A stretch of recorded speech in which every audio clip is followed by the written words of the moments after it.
जय श्री कृष्ण। गामाविश्य च भूतानि धारयाम्यहमोजसा पुष्णामि चौषधिः सर्वः सोमो भूत्वा रसात्मकः। अध्याय 15 श्लोक 13 व्याख्या। गामाविश्य च भूतानि धारयाम्यहमोजसा। भगवान ही पृथ्वी में प्रवेश करके उस पर स्थित संपूर्ण स्थावर जंगम प्राणियों को धारण करते हैं। तात्पर्य यह है कि पृथ्वी में जो धारण शक्ति देखने में आती है वह पृथ्वी की अपनी न होकर भगवान की ही है। वैज्ञानिक भी इस बात को स्वीकार करते हैं कि पृथ्वी की अपेक्षा जल का स्तर ऊंचा है और पृथ्वी पर जल का भाग स्थल की अपेक्षा बहुत अधिक है। ऐसा होने पर भी पृथ्वी जलमग्न नहीं होती। यह भगवान की धारण शक्ति का ही प्रभाव है। पृथ्वी के उपलक्षण में यह समझना चाहिए कि पृथ्वी के सिवाय जहाँ भी धारण शक्ति देखने में आती है वह सब भगवान की ही है। पृथ्वी में आनंदादि औषधियों को उत्पन्न करने की उत्पादिका शक्ति एवं गुरुत्वाकर्षण शक्ति भी भगवान की ही समझनी चाहिए। पुष्णामि औषधिः सर्वाः सोमो भूत्वा रसात्मकः। चंद्रमा में दो शक्तियां हैं, प्रकाशिका शक्ति और पोषण शक्ति। प्रकाशिका शक्ति में अपने प्रभाव का वर्णन पूर्व श्लोक में करने के बाद अब भगवान इस श्लोक में चंद्रमा की पोषण शक्ति में अपना प्रभाव बताते हैं कि चंद्रमा के माध्यम से संपूर्ण वनस्पतियों को मैं ही पुष्ट करता हूँ।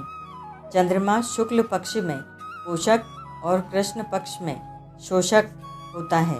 शुक्ल पक्ष में रसमय चंद्रमा की मधुर किरणों से अमृत वर्षा होने के कारण ही लता वृक्षादि पुष्ट होते हैं और फलते फूलते हैं।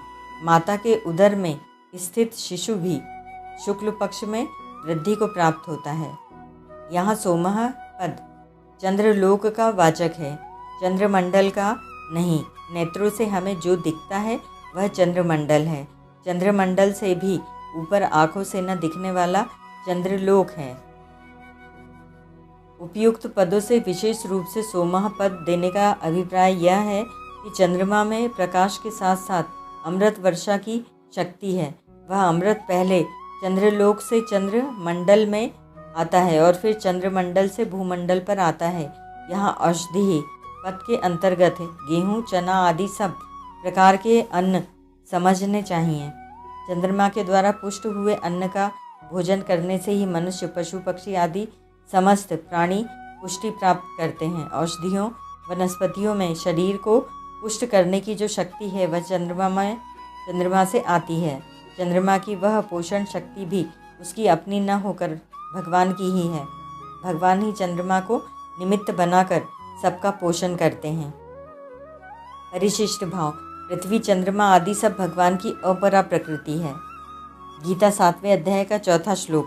अतः इसके धारक, उपादक, पालक, संरक्षक, प्रकाशक आदि सब कुछ भगवान ही है। भगवान की शक्ति होने से अपरा प्रकृति भगवान से अभिन्न है। यहाँ सोम शब्द चंद्र लोक का वाचक है जो सूर्य से भी ऊपर है। ओम तत्सत।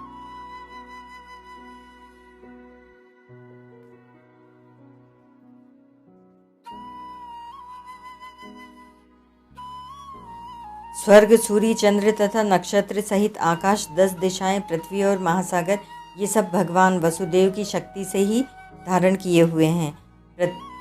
नियंतारम पृथ्वी में रहकर जो पृथ्वी का नियमन करते हैं, परंतु पृथ्वी जिनको नहीं जानती। यह पृथिव्याम तिष्ठन पृथ्वी यम यति यम। पृथ्वी न वेद वाति आदि श्रुतियों से वेद जिन अमल स्वरूप को जगत का स्वामी, नियामक, ध्येय और देवता, मनुष्य तथा मुनि जनों को मोक्ष देने वाला बताता है, वे शरणागत वत्सल निखिल भुवनेश्वर श्री कृष्णचंद्र मेरे नेत्रों के विषय हों। पृथ्वी पर जल का कुल भाग लगभग 71% और स्थल का कुल भाग लगभग 19% माना जाता है। ओम तत्सत।